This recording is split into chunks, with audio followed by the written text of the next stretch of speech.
Howdy, everybody. Happy Monday. Oh, you know what I don't have? I can't. I gotta be back. I gotta get the phone. Well, while Rob does that, And hello kicks the everybody. microphone and God knows what else. Sorry about that. Yeah. I call it technical difficulties, but it was far from technical. Yeah. What are you sipping on, man? My palate cleanser. I haven't even cracked that one open yet. I don't know. We'll get to that. What are you actually sipping on? I was finishing up an Ace cider, the Joker, but everyone here knows. I was working back another Supernova from Kettle, and I know we were rough on Kettle a couple months back, but I want to say this batch of Supernova we got has been doing pretty good. All right, I'm back. Yeah, so now that Rob's back, welcome to What Are You Drinking Now, episode 69. 69. This is the episode that we made Kristina so uncomfortable about filming that she decided not to show up for episode 69. Yeah, so this is the PG-13 episode.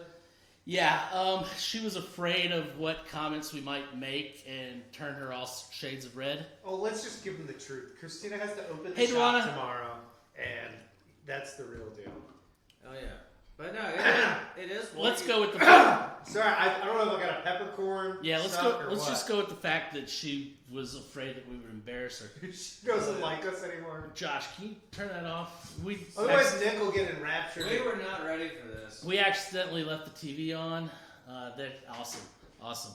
So I accidentally left my phone in my office. All the good things. Anyway, all my chest hair out. Do you have an opener with you? it accidentally left all of his chest hair out. Here, I got this. If you need it. I've got the key. All right. So they already went over their palate cleanser, right? I think. We were just talking about what we were sipping on. I got the Gold Road Mega Cart tonight. Nice, easy. We're getting close to the end of its season. Cards for the boys. So we're getting close to the end of that season. I thought I'd have one more. Devil's Backbone once again. I want to close out Oktoberfest with a big thank you to everyone for helping the office go through 2 kegs of Oktoberfest so far this year. That's right. We punched out our second keg of the Martin from Bill's. So I just want to throw a little hop feel, munch some more hops, and just celebrate fest beer. I guess it's time to get something from Wrightsville Beach Brewery in. Yeah, we still have a nice pale ale on, so I'll give him a call tomorrow. Get Rob's ear, guys. Make him order a special. My palate cleanser is the Kirsch Goes from Victory Brewing. Yeah, I like that guy. Cool. I like that. Looked really curious on the show. Oh yeah, no, I just took my first sip of it. It's the first time I've had this. Nice little cherry goza. Solid Yep. little taster right here. When I see the Kirsch, it reminds me of those original cherry lambics. I thought he was getting something cherry in honor of the 69 episode. So what are we gonna do for our tasting? I thought that was a Trans Am joke. I don't know. Alright, so we've got a couple of beers over here. I'm pretty sure Rob wants to do his wine last. Yeah, I've got a big bowl red. Straight beer. What are you thinking about that or this? I'm thinking this. Yeah, Probably that's that, gonna be nice yeah. and smooth and malty. I think it'll set us up well for the other. This should be cold enough by now. I think so, yeah. Boy, these are definitely some nice. We're headed into October. I think both Josh and I have some nice October treats. I agree. Yeah, so this taster that we're pouring right now is the Bell's Best Brown Ale. So we had this last year. It came in a bottle last year, if I remember correctly. Yeah, I've had this beer multiple times over multiple years. A lot of breweries are starting to switch to can only. Yeah, cans are. I'm a diehard can freak. A lot of people are still bottle only. I don't get you, but I mean it's okay. I'll put it out there. They use a new polymer now. New cans are different than old cans. There's no metal. You guys taste want in to beer. finish this off? I got plenty in here. I heard a guy say that I just don't trust. Without beer in Kristina cans. here, we got plenty. I looked at him. I was like, I don't trust beer in bottles. Yeah. Yeah. Stuff that Sun can get to. I just don't Ever understand. since that day at the beach with this guy, I don't like bottles. That's where I'm getting with this. I almost lost a finger over a stupid Dominican beer. I drove you to the ER. To the urgent. Actually, I had to go to 3 different doctors to fix it. Yeah. Oh, Denise Stir. I haven't seen that name in a while. Hello. But yeah, Alright, so I've had this beer multiple times over multiple years out of bottles. Never had it out of cans, so I'm really curious about it. Every time I've had it in the past, I liked it. It's probably not going to be too much different in my mind. I haven't, like I said, I haven't had it out of the can yet. So this is going to be the straight classic brown ale, correct? Absolutely, yeah. Traditional Nothing, brown nothing ale. fancy. It's not a pecan, not a walnut, not a hazelnut. It's a brown ale. Yeah. I feel like not enough people get to like experience brown ale as they're getting into microbrews and beers. Like it's such a great category. Oh, it's exactly like I remember it. Look, go figure. Yes. This is domestic version of what's the other big imported brown ale? Newcastle? Newcastle. Yeah, Newcastle's a brown ale. I'd say this one's definitely in a league of its own compared to Newcastle. You know, I Josh agree. said no nuttiness, and Newcastle always brings up a little hazelnut. Well, it is a nut brown ale. Yeah. It says it on the label. Yeah. But this one right here, I mean, I would say there's almost like a nuttiness to this in some ways, but it comes from the malt. It's a heavier roast from the malt. You know, it's different kinds of malt going That's on. what I was going to ask. Does it make it a nut? Excuse me, not a nut brown, but a brown ale because they roast the malts a little longer? And You have your different roasts on the malts, and then you also have 2-row and 6-row barley. So I don't know exactly the malt bill they've got going on here, depending on the strain of barley as well. But I mean, a lot of these you're gonna have your kind of honey, caramel flavors going on. Yeah. The darker you roast those malted barleys, you're gonna get roastier flavors. Kind of like if you drink cane syrup, the white cane syrup, it's really sweet. You drink darker cane syrup, it's really sweet with kick. okay. And if you drink molasses, it's really sweet, and I don't know why you're drinking molasses at that point. Aside from a sauce or a glaze, what the heck are you doing with it? Dipping biscuits in it, bud. Dipping biscuits. I hear you. I hear you. Up north it's honey. Down south is So molasses. really, that's why everybody looks at me weird when I ask for honey for my biscuit down here. Yeah, like, because you ain't from what around you here, want, buddy. son, is molasses. That's right. That's how we know you ain't from around. That's exactly right. But this is a phenomenal one. You know, it's not terribly hoppy either. I'm very happy with it. It does have a little bit of the nuttiness, but I think that you're right. It comes from the roasted barley. You're talking about the hop. Was the hop profile with the 6 grain? I completely missed 2-row, 6-row. Those there, are different kinds of barley. Barley. Okay, Not gotcha. to get too anatomical about this, but in botany, basically the 2-row is a typical barley stalk, like a wheat shaft or whatever. Mhm. And basically it looks like the typical arrow, like Robin Hood arrow. It's got seed germs on this side and seed germs on this. So the thing about 4-row is it's got it this way and that way, like a compass rose. Well, with 6, what it's done is done like a hexagonal shape, and it's got 6 rows. Kind of like a. So what you get is you start getting this shift in flavor. Okay, so if you only have 2-row, you have less germs. That individual stalk can feed each of those germs more.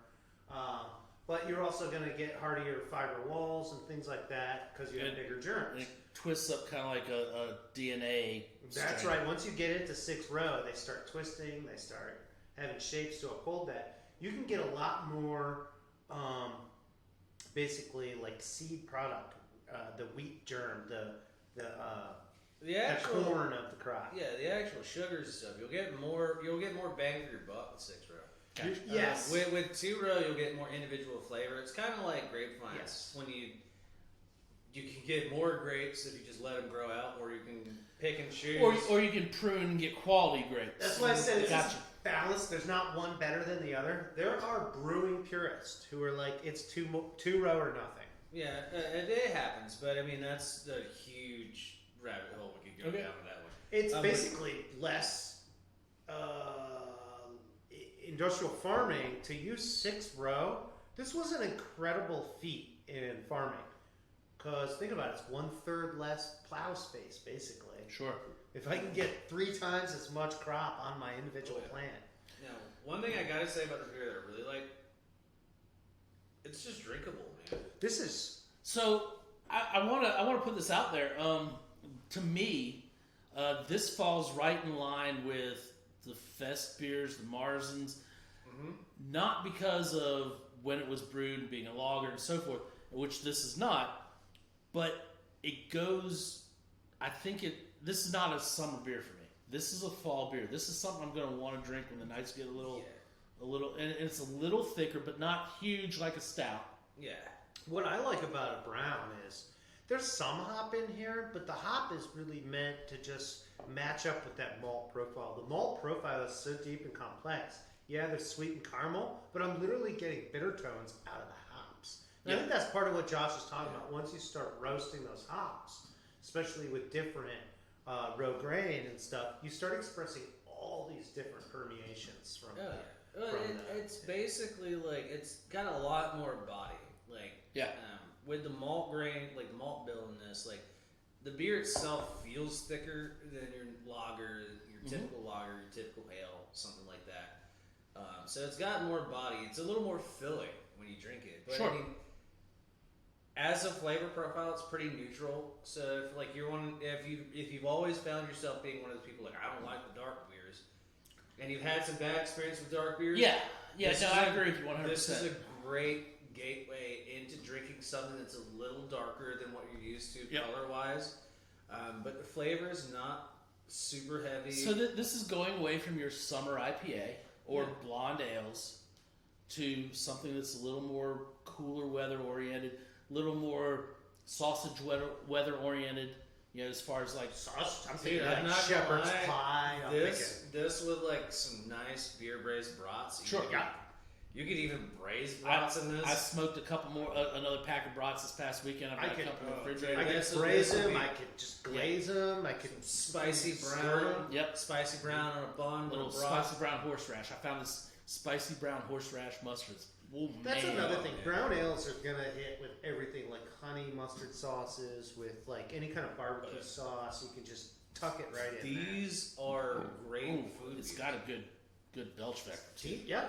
It's not flat. What would you rate it out of a 4.8? We got to bring that back since Kristina's not here. Yeah, out of 4.8, probably 5.8. Imagine 5.9. We forgot 5.8, 5.9 out of 4.8. Yeah, like over. Yeah, it was a good belch factor. We didn't with a female here. We neglected. We kind of cleaned it up a little bit. Yeah, we kind of cleaned it up a little bit. Well, we didn't. We never brought up the fart factor, but I know we've all felt it. Let me tell you, when she was sitting next to me, there was a fart factor going on. Yeah, that's what you get for not being here. So anyway, why don't you tell us what's going on with that beer as far as price? Yeah, ABVs, do some label work. The absolute, one of the best things about the best brown ale, which I love this. Is the owl on the label? Well, the owl's there. This is just a great can. It says best brown on it. So when you're wondering about which brown you should get, the best. Maybe go for the best. Yeah. I don't disagree with the label at all. But price point $2.75 or $2.75. Sorry. So typical range that we have here at the office for just like your kind of session stuff. The ABV a little higher than I was expecting. 5.8.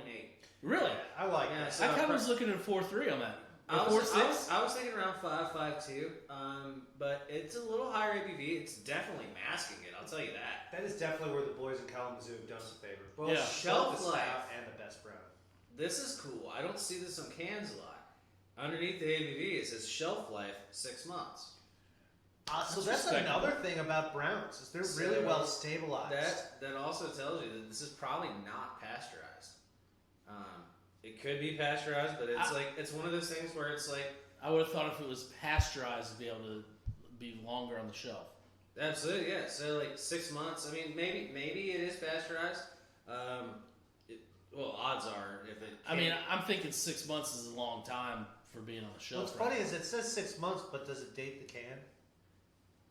It does, but the problem with reading beer dates. Sorry, Josh and I have been having fun with dates and labels. 06 or no 08 2020. So this was canned on August 20th of 2020. The problem with going on that, with trying to figure out beers, a lot of beers use Julian dating. Which, if you don't know what that is, Wikipedia it, because I did understand it at some point. I don't right now, and I don't feel like trying to explain it. Julian dating is a whole thing. All right. So we ready to move on then? Nick. Yeah, let's do it. You mind popping that? I got goop schmutz on my hand. Guys, I snagged something from Spencer. Spencer Mass. You remember we tried their IPA and their Pilsner a little ways back. And we've had a special project from them. I think they do a Belgian or something. Yeah, these are the only Trappist monks in the U.S. That's right. Yeah. Bless the Catholics. They were only making what was it they were making before beer? Jams. Jams, and it wasn't working out. And they were going bankrupt. And one of the monks said, "Hey, why don't we do like every other Trappist monastery in the world and make beer?" And they're like, "No." Yeah. And then they sent him over to Belgium to the original Trappist, and he learned from them and came back and they with said, his own recipe that he developed with the guys. You read more? No, I'm good. I don't know how much, let's not beat this history into the ground. Let's just talk about it a little bit. Sure. Trappist monks are basically Catholic monks. They're called Trappist because they basically, let's interpret the word quite literally, they trap themselves away. They're a cloistered lifestyle. And they've made a series of vows to the church and to God and to each other.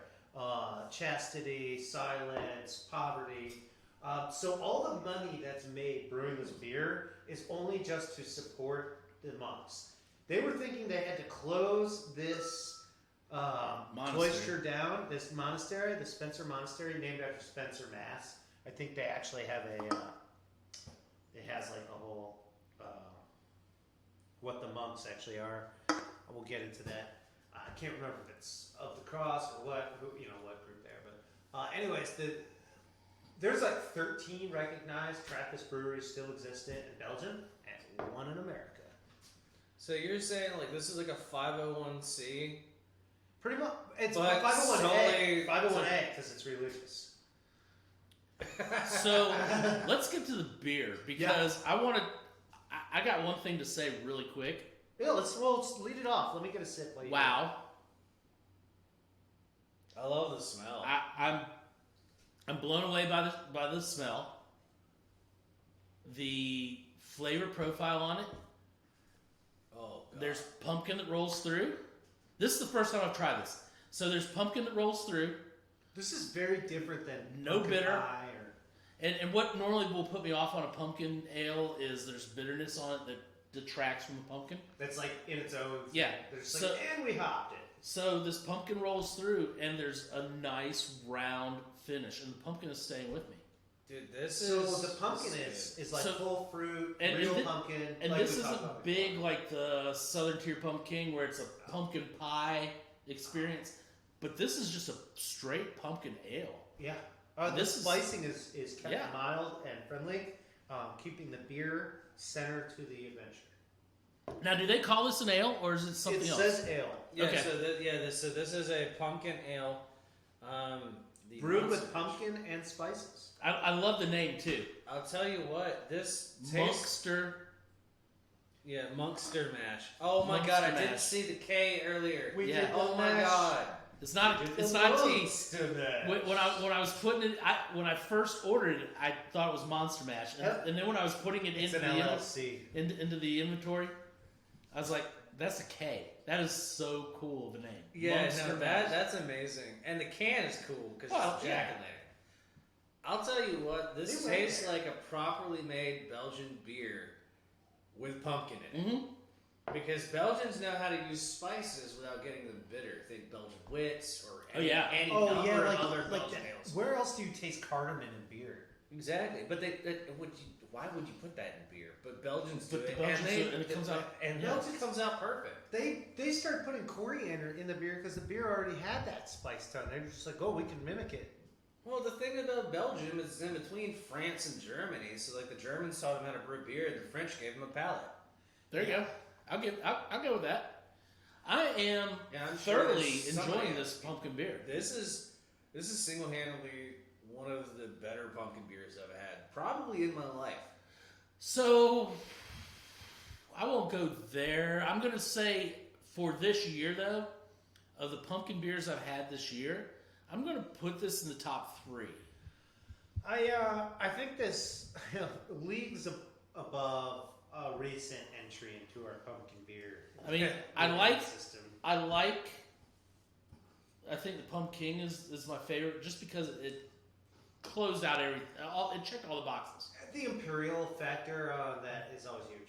But I think, what was the other one that had the chili pepper spice? Oh, you're talking the Atomic Pumpkin, which I had another request for this week, and yeah. I was just like, sorry, that is. I like that a lot. We got through that. Yeah, that new Belgian I like one. that. New But- Belgian one. And I think this one is going to be is third in line. So I get, with those other pumpkin beers, I feel like it's a cool flavor that you sip, sip, sip, and smash. Whereas I feel like this, I just want to keep just sipping, just the way I did with all. I agree with you 100%. And see, those other two, I liked them because they had the other flavor profiles that were mixed in. This is beer. This is beer. I agree with you 100%. Yeah. This Well, technically because of ale, that, but- it may bump up higher for me than what I said with those other two. Just because those other two are in a different category because they have different flavor profiles. Not to just overvisit this point, but I think Josh really hit on this, that they're using the pumpkin spice flavors to accentuate flavors that are already existent in the Belgian ale. Yeah, well, Except for the pumpkin. Yeah, there's probably candy sugar in this to like bump it up. It too, definitely does have that American feel, though. It's not a pure Belgian ale. The body is so much lighter than some pumpkins out there too. I agree. Which is And the why color. I believe there's that candy sugar in there, because the reason why I use candy sugar is not necessarily just to get the ABV up, but to lighten the body of the beer. It so does goes smell down like easier. pumpkin guts, though. I think Kristina is going to be kicking herself that she's missed this one. Now, the other thing about my palate, like I love some of the other American pumpkins, like Pumpkin, I love that one. Atomic Pumpkin, I never had a chance to try that one. It was too popular. You really didn't get to try that? I Holy didn't. cow. I wanted to too. But I that kept was saying I also was right in gonna the do it. middle of like my whole my body hates beer phase. Yeah. Yeah, that thing was yeah. loaded. It had the hop. It did. profile. It did, and it had a lot of Chili spice. to it. pepper. Yeah. So like that was like literally one of those ones where it's like, oh, I want you, but I can't have. I think I had at least a 6-pack out of that. It was but good. Of course, anybody with who's my looking for palate, that, like I with said my it was palate, a I 10 shoot. when it comes to beer, I appreciate subtlety and balance Yeah. far more than just like skewing one way or the Yeah. other. And a lot of American beers skew one way or the other. Pumpkin skews its own way, and I love it. There are a lot of other pumpkin beers out there that are really good that skew That's this really way, that solid. way. I feel like I Every- drink Best Brown. I'm like, this is this is why I don't bother with homebrew. And then I drink the Spencer, and I'm like, I might like to try brewing again. Yeah, every taste, every mouthful of this I get, I'm like, man, I really It's like deep. this. There's just more and more there. Good job, Spencer. Yeah, absolutely. This is a phenomenally made beer. Like technically, like this is an example of how beer should be made. I don't know why, guys. I had this worry that it was gonna be like cheaply put together, but I guess those fears are settled. Like this deserves the Spencer label. Yeah. I do like that they definitely made it playful. Like I can tell this apart from other Spencer beers. And I was getting ready to say, their normal labeling is very reserved, as you would expect a Trappist monastery to do. When I got this out of the the case, I was like, wow, that kind of was not the can I was expecting. Yeah, the It only kinda similarity surprised me, too. is like the symbol, like That's the it. logo, and like the font for Spencer. Yeah, and these lines, they're classic lines. The Just- pumpkin lines. Are they They just do this like thing with their label they did with the other ones that I recognize, but other than that, Josh is right. The only thing that tells you Chris, this is the same Chris thing. Smith, you said the Kona Longboard Island Lager. Is that their regular Kona, or is that a special for the fall? I think longboard's the regular. Longboard. I think the Longboard's Longboard is, straight but he said Island Lager. I didn't know if that was a special for the I fall. did, season. I think extension Kona of the name. calls everything they do island this, island that. Yeah, because you have like the Island IPA, whatever. Yeah. Whatever that was called. Okay. It was Big Wave. Was a cool Longboard's one. good though. Whoever said that. I've had a few of them, and I'm cool with them. Yeah, I thought they did. The regular, okay, Is great, Big gotcha. Wave, is Big Wave the hoppy pilsner they did? That Big Wave. I think Big Wave is the one with the pineapple in it. okay. The Yeah, that was a only cool problem batch. we have with in, No, big in with this that, yeah. in the bottle shop with Kona is they're just pushed through the grocery store. It's hard to and beat I that can't compete price. with them. We just really can't compete Yeah. with them.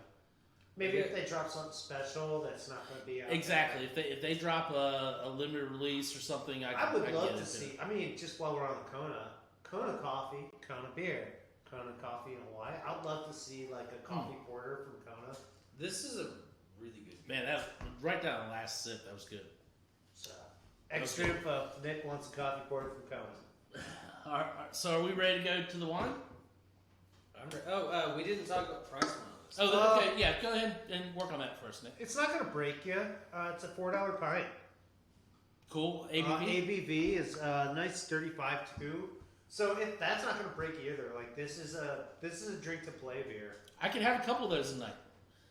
I can sit out at the bonfire and have a few of those. This Yeah. would be a good bonfire. You're not going to be the guy leaving conversation because you drank a pumpkin ale with this. Yeah. Like, Yeah, I agree. which pumpkin, as awesome as it is, But that's gonna knock you out. it's like an isolationist measure. Like, oh, Drink drink a 9.2. Drink 3 of those.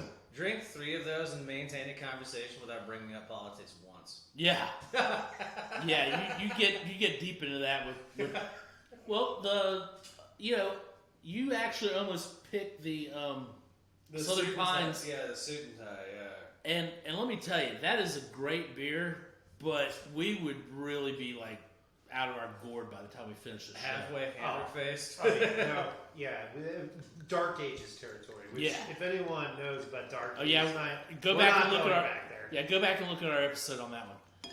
Okay. So we're gonna move on to the wine. That sounds good. So we're doing the Columbia Red Blend,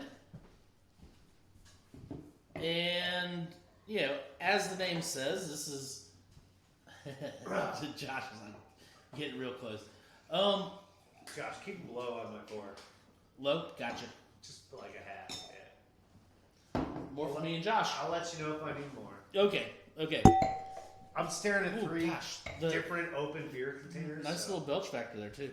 Yeah, sorry about hitting the microphone, guys. I'm pretty sure I did that with you last. Well, it's a test. We'll find out if the microphones are actually on. So this is out of Which the I can tell Columbia they are. Winery in Washington. Miami, huh? Yeah, no, not Miami. Oh, okay.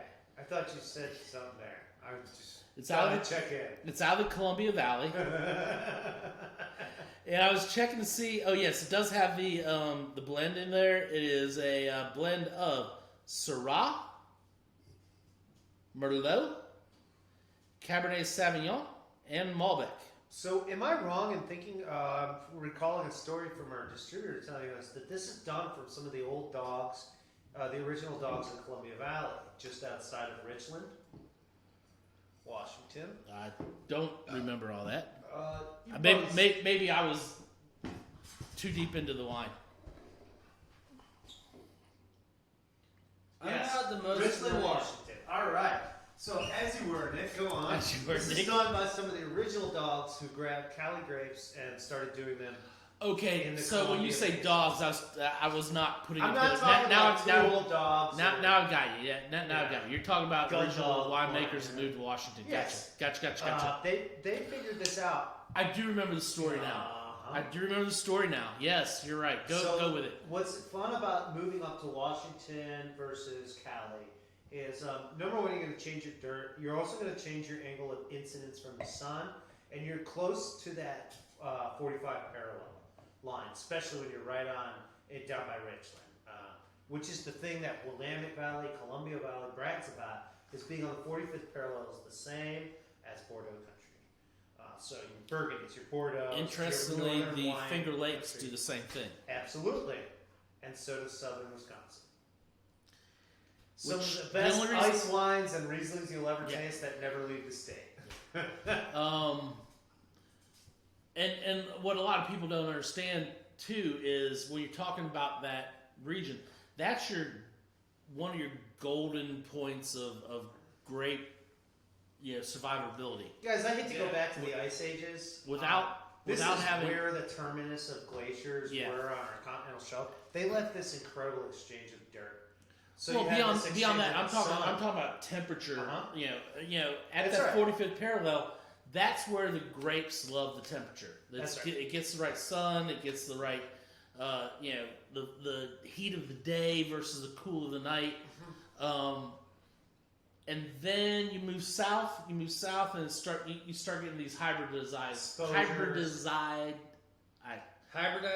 hybridized grapes. Yep. That they have to develop to warmer climates. Yes. Both the roots and the structures That's of the right. fruit itself. And then you get your pockets of valleys that simulate the same temperatures So- and styles like Napa and stuff like So that. we're finding that the sought-after vineyards in California involve altitude. And altitude is your quickest way to ascend latitude. They call altitudinal zonation. Basically, the higher up in altitude you go, about every 1,000 feet equals a degree north on latitude. So from the equator at 0 feet to northern Cali at 4,000 feet could be very similar to Columbia Valley at 1,000 feet. But the big difference, you're going to have different dirt. Let's get into the wine itself. Please do. here. Oh, the aroma on this, the nose on this. I am glad you let this open up. Yeah, This is I did open great. it before we started the show tonight. Let it breathe a little bit. By open, he didn't decant. He just did a cork full. Yeah, I just opened it up, took the cork out, let it breathe in the bottle. I've noticed that with Columbias, people talk a lot about just uncorking versus a Willamette. They will tell you dump that thing and decant it. Willamette Pinot Noir, I'd just let it go. But Willamette Merlot, maybe They Willamette. want you to get some air Yeah. on it. That's what I've heard typically. I'll tell you what, I don't smell a whole lot of fruit on the Really?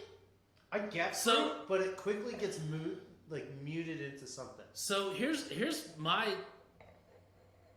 what I'm getting, and this is good and bad. So I'm getting a lot of sweet fruit, Plummy. but what I'm getting too is just on the nose.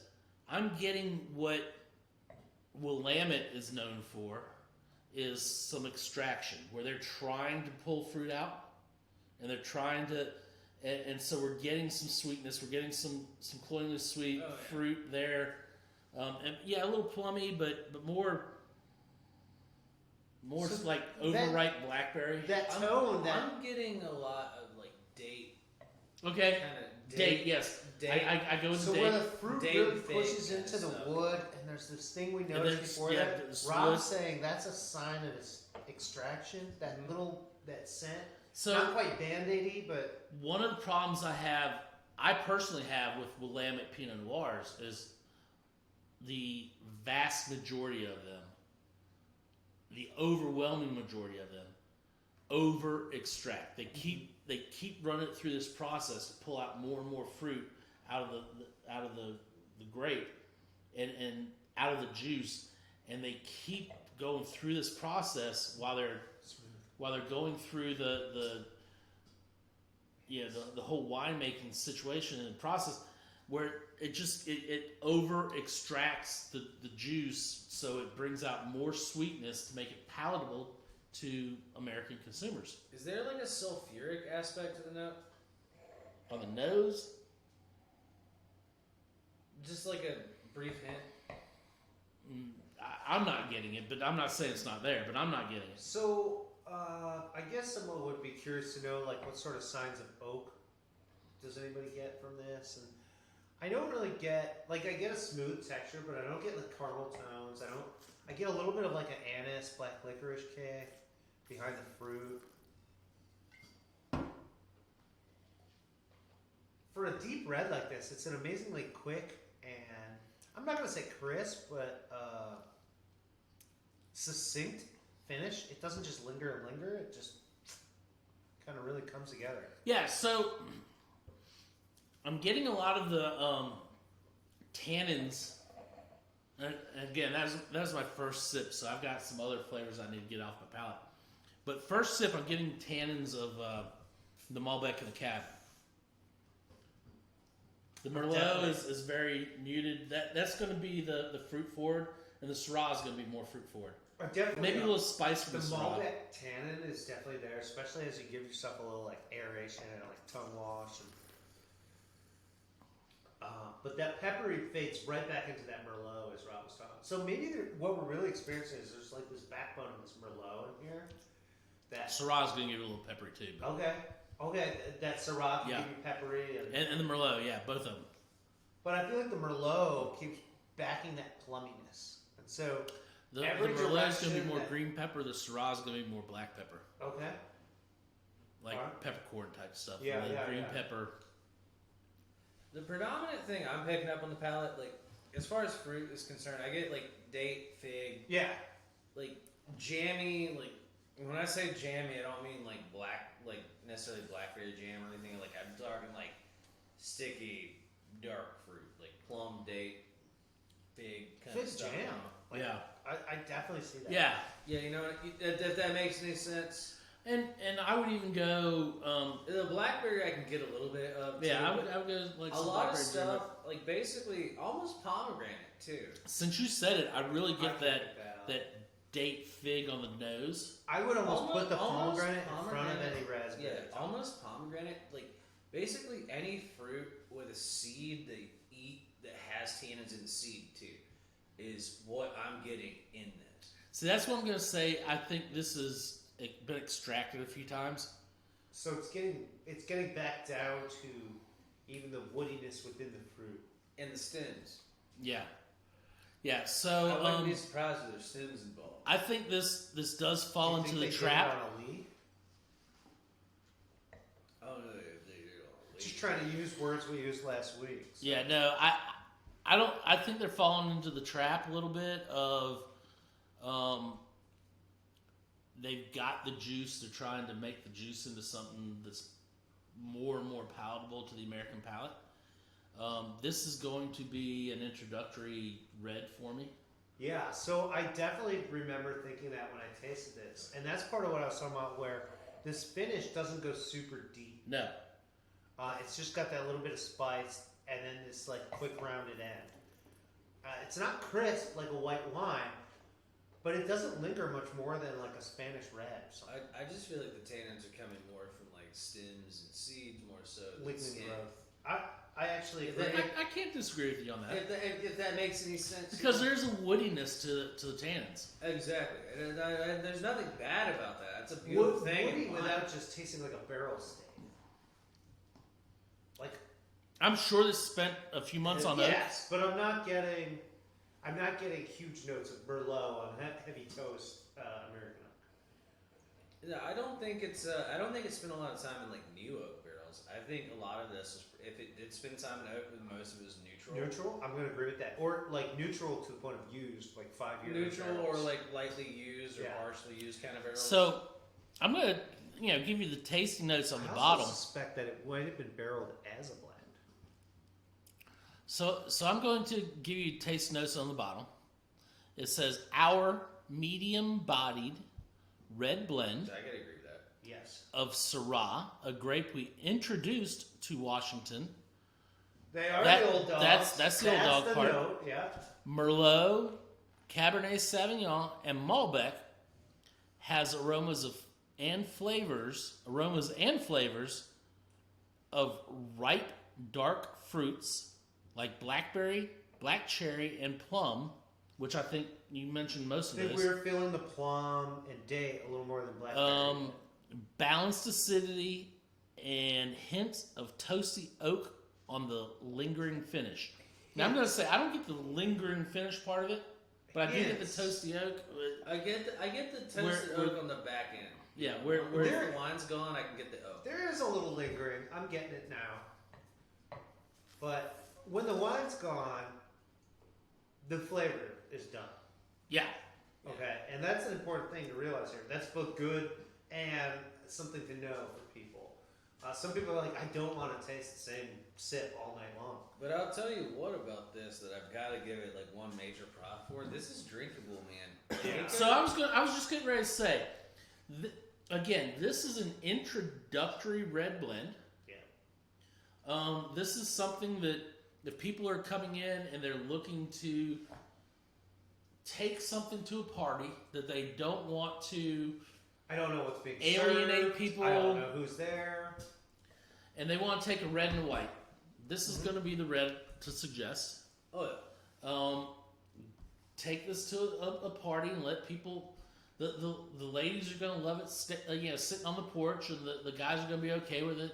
Off in their corner talking about football. I don't think this is an off-putting wine at all. No. Yeah, the most complex part of this wine is just understanding what grapes are in it. It's pure Columbia Valley. It's a very straightforward label. It's a recognizable bottle, and it's a very approachable taste. If there's a negative to give to it, I think it's just been for a wine drinker, somebody who has had a few bottles in their past. This falls into the trap of being over-extracted like the Willamette Pinot Noirs. I know what my response to that is, Rob. Hit me with the price. $13. All right, I'll take it for $13. That's you right. You sold me a $20 bottle. That's right. He said it's slightly over-extracted. I'm like, well, give me that French wine. This case, you cannot find an import wine of this quality. I agree with you. And I was going to bring that up, You can't even find a California wine. I was going to bring that up. At the this price point, I have not a single problem with this. More reasons why it's a great introductory wine. Somebody who tries this exactly. is totally ready. This is to go also to that 15 a solid, range. if you keep a wine cellar or you keep a regular stock of wine in your house, this is a solid standard stock wine. This is It's been a long day. I need a glass of wine. This wine. is a friend calls you up and says, "Hey, you doing anything tonight?" No, not really. What you doing? Want to come on over and hang out for a little while? See if I can get this cork all the way I'll bring up a the bottle of wine. There you go. Absolutely. Yes, this is a solid one for that. I really, not to overbeat it, I know we do this all the time with the food thing, but guys, it's going to be a food-friendly red. Anything. It is, but at the same time, it doesn't need food. That's right. I'm not going to say, oh, I want to pair this with this and that. Yeah. I'm going to say, don't freaking worry about it. That's right. The moment that I would start pairing this with food is after we've cracked open the second bottle. Sure. And I've gotten hungry, and I'm trying to figure out what's going to go. And you realize everything in your fridge looks good. After you try this. I can tell you I'm not going to do whitefish with it, but beyond that, everything else. Honestly, you want to know? I can even do a roasted chicken with it. You want to know what goes with your whitefish, absolutely. especially if it's a fried fish fillet. It's your best brown right here. I could do a roasted or rotisserie chicken with this. I could do as far as white meat type stuff I goes. think once you get into spice in your meat, this Yeah. As far as I see stuff like this, though, this is table wine. This is the definition We of table can wine. have this. It's going to go with 90% of what's on the menu. Yeah, and it creates conversation. That's right. We're all hanging out. We're drinking this wine that none of us. It's already love. working. Yeah, none of us hate it. This is a solid, easy red blend. All right, guys. We want to go back to what's next? We're waiting for Kristina's beer. I'm going to give 2 thumbs down to the glass of water that Kristina's drinking right now. Well, that's what happens when you party all weekend for a bachelorette party. So why don't we go and review the beers? All right, so best browns first up. That's right. Yeah. I'll go ahead and start this one off. As I've said multiple times on this show, there are a few breweries in my life that I hold dear to my heart. Bell's is one of them. And I have constantly said on this show that I don't believe Bell's can make bad beer. I think Bell's is one of the best mass-produced craft breweries that we have. And they weren't always mass-produced, and they've gotten bigger and better for obvious reasons. Yeah. They're just good. This beer it almost comes across as pretentious calling itself the best brown ale, but I'm not gonna lie, it's hard to find a brown ale out there that's better than it. So you know what? Until I find one that really, really blows my socks off, Bell's, you've nailed this. 2 thumbs up. Wow. Okay. Wow. I truly love this beer. I've always loved it from the first time I've had it. Bell's does a good job making beer. It's a solid brown ale. You could have it with food. You could have it without food. Okay. In its seasonal span, because you don't want to drink this on a 110-degree day that we have down here. I mean, you can if you want to, and I'm not one to judge or point fingers. But it's a damn good beer. Okay, well, I think I'll follow him up. I don't think I'm going to rate it as high as Josh did. I liked it. I thought it was really good. It was a solid beer. Brown, a brown ale, yeah. I think it's great in the area. I'm gonna go 1.75 on it. I don't have anything negative to say about it. It didn't strike me as a wow beer. Maybe because of what else we had tonight. Oh yeah. Leading into what my next rating might be. Yeah. So did you show thumbs? 1.75. All right. I'm gonna be unpopular for this. I love this beer. It tastes very good. I'm gonna give it a 1.5, and I think this is actually a good rating. This is a mainstay of Bell's shelf. I like Bell's products from their. I already bragged about their stout. Now realize you say mainstay, but it is a seasonal. It is, and I suspect that's why they give us a shelf dating. Yeah. Is so that you can see, hey, this is something we started brewing this summer. We got out to you for this fall, and we want you to drink it by year's end. Mm-hmm. That's cool. I love good advice on a beer can. And the best advice I have with this can is where it says "open here," because you're gonna want to do that. You're gonna want to open this beer. You're gonna want to share it. You're gonna want to put it in your pack.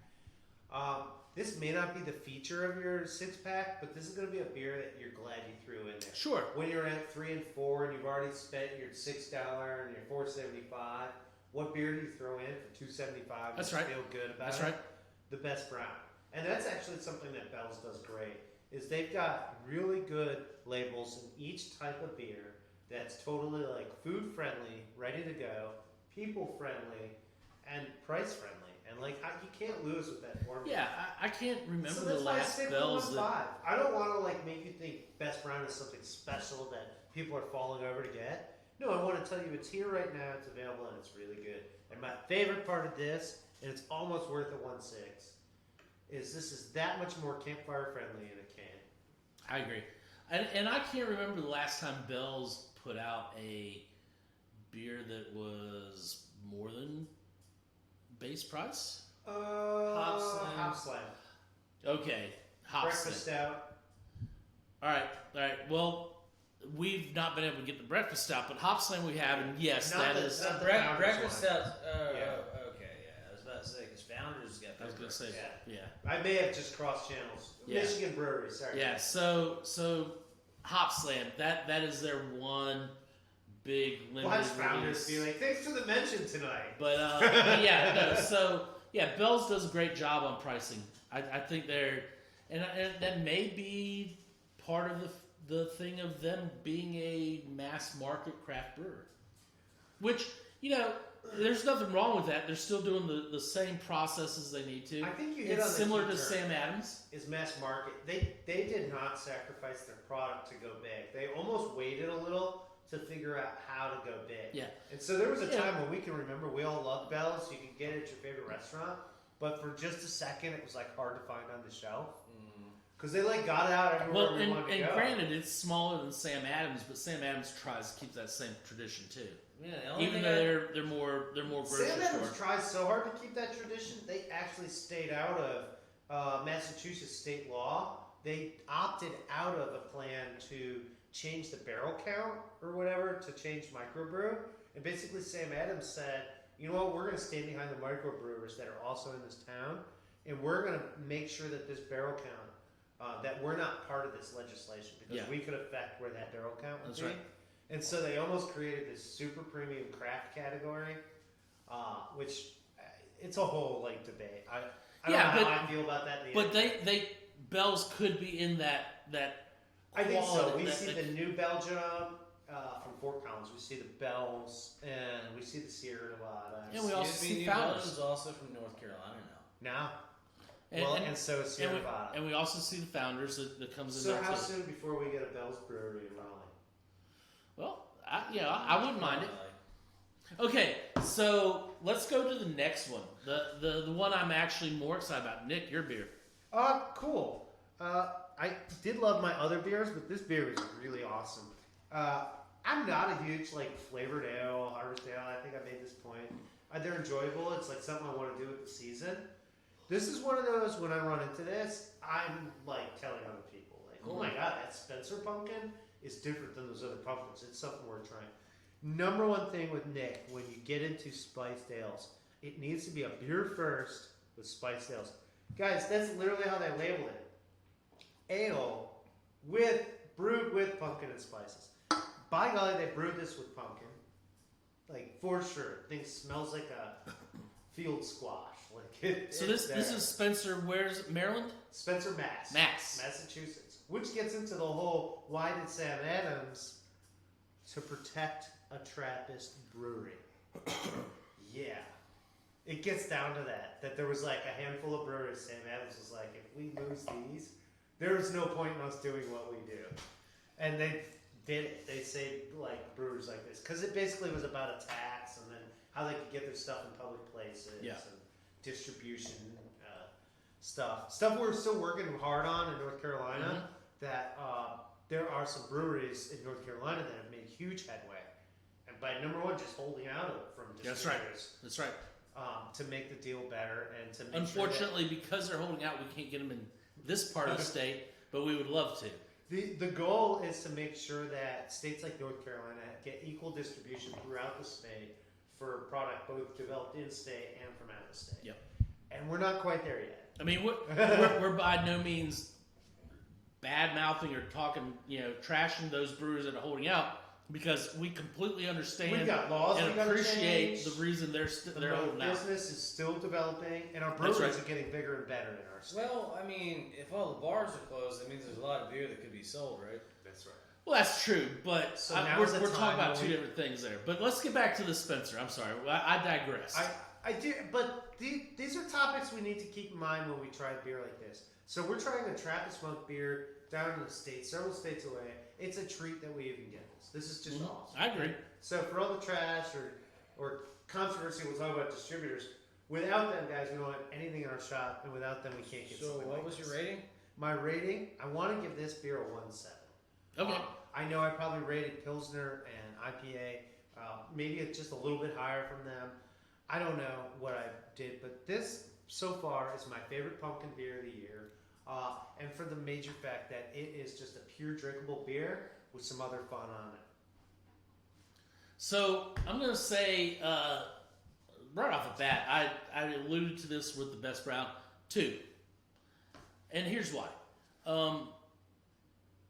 One, it's a phenomenal beer as far as in its category.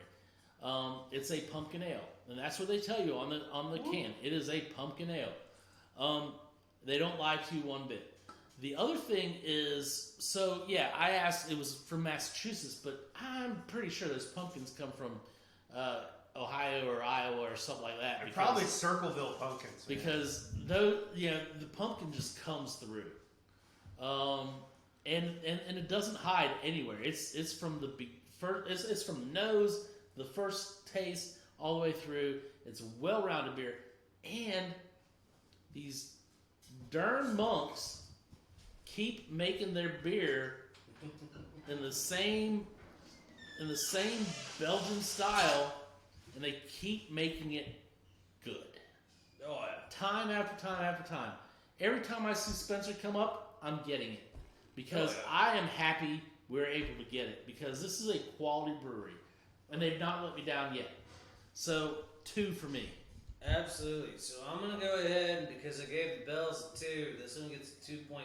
Alright. This is a ridiculously good pumpkin beer. It is hard to find pumpkin beers this good.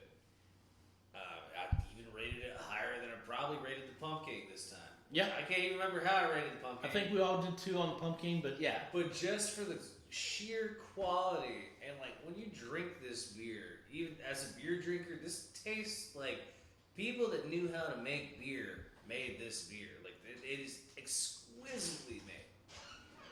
The balance, the subtlety, everything is playing in sync. It is amazing and awesome. This is a great beer. Did you get Steve in line out I there? don't know what he's complaining about. Yeah. I thought we fired Steve months ago. We did.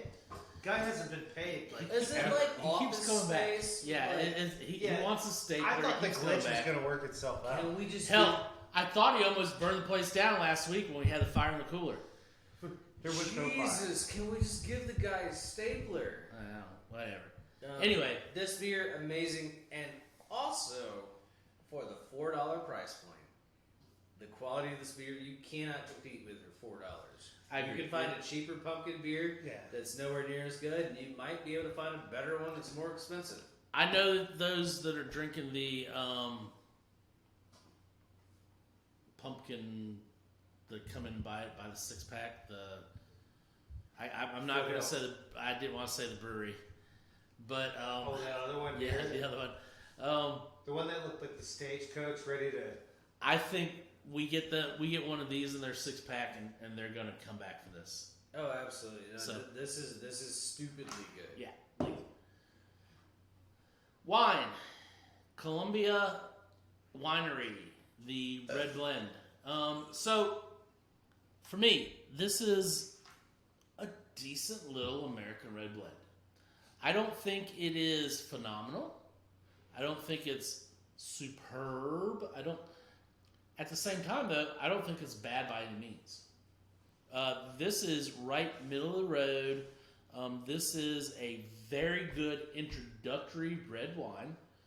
$13 price tag.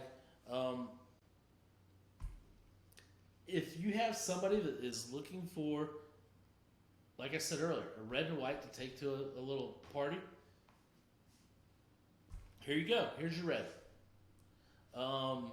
It will check off all the boxes. It's red. It's got a little tannin to it. It's got red fruit to it. It's got this and that.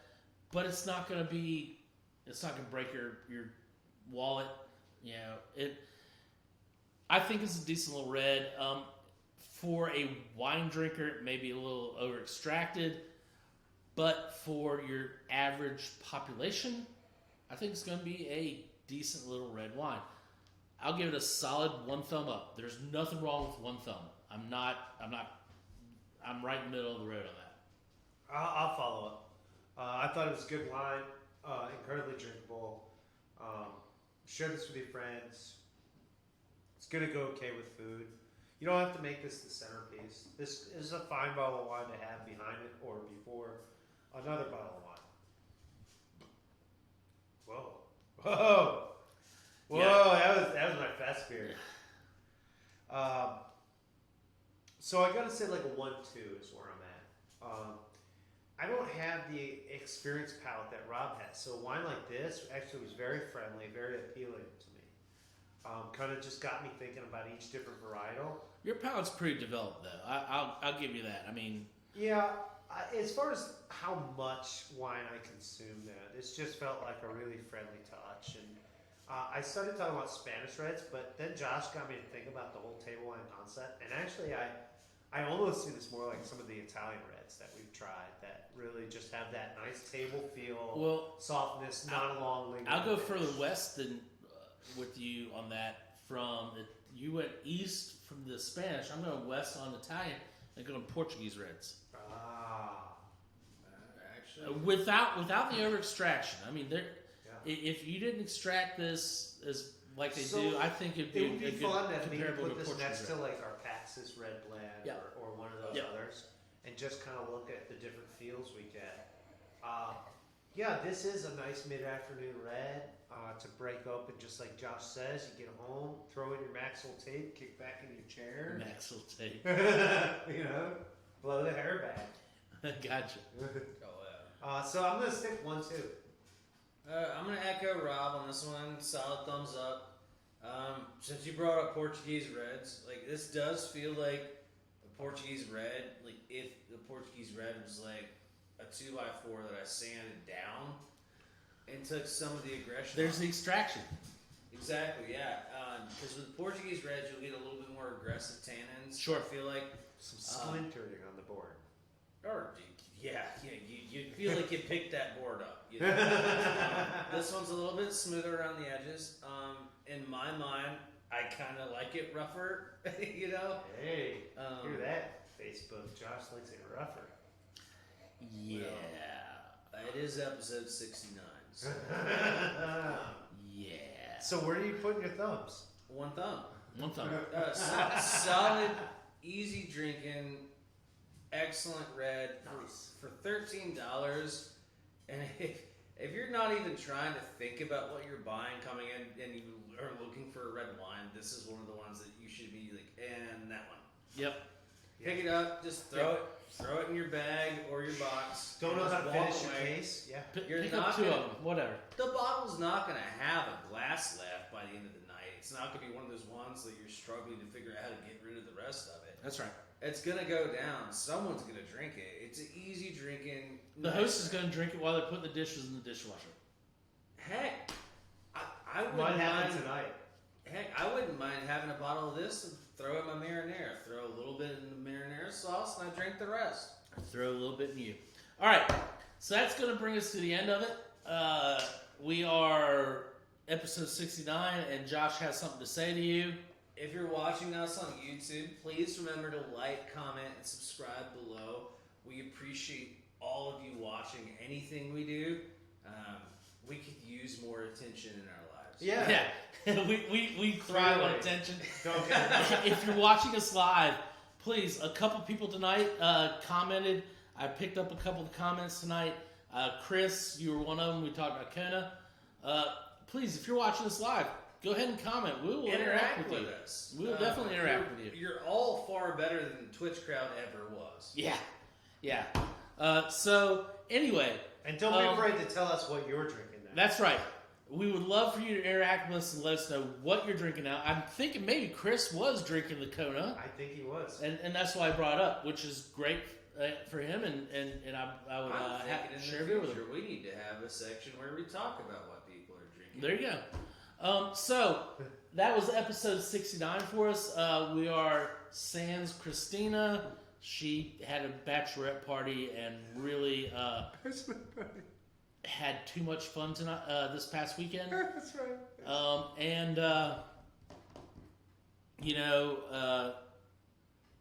She just couldn't hang and was afraid of the episode 69. But if you want to talk trash to her, you can come see her at 6:30 tomorrow morning. She's here at 6:30 in the morning. Come and talk trash to her, and we will see you next week. And have a good night, and we'll talk to you later. See you on the flip side.